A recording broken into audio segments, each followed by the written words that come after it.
Ilang taon ka na sa Saudi? 11 years. Ano sa Arabic ang pautang naman? Tabi. Ilang taon ka na sa Saudi? 16. Ano sa Arabic ang diretso lang? Sida. Ayan, galing. Ilang taon ka na sa Saudi? 14. Ano sa Arabic ang kumain na ako? Anakalas akil. Okay. Ilang taon ka na sa Saudi?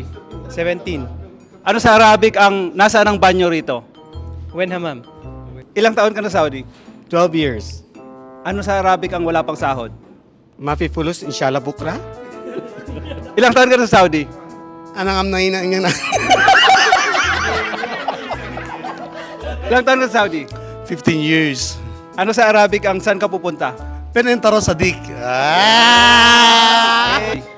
years. Ano sa Arabic ang bukas na lang? Bukra. Bukra. Bukra, inshallah. Okay. Saudi. 13.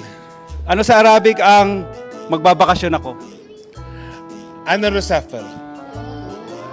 Ilang taon ka na sa Saudi? 40 years na ako. Ah, 40 years. Okay. Ano sa Arabic ang matagal na ako sa trabaho, pwede bang increasean mo ako, boss?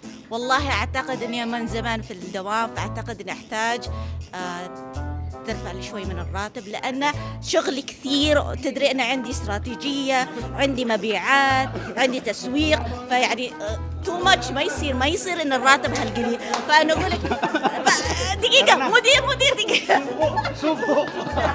Okay. Hi kuya, ilang taon ka na sa Saudi? 8 years po. Ano sa Arabic ang punta na kayo dito sa Patik? Kalaro, hina, patik. Okay. Punta na kayo dito sa Patik, guys.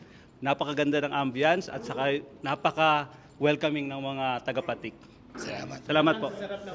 Yes. Oo, siyempre masasarap yung mga foods. Ano yung mga sinaserve nyo dito? Meron po kami mga pizza, coffee, tapos mga dessert po. Alright.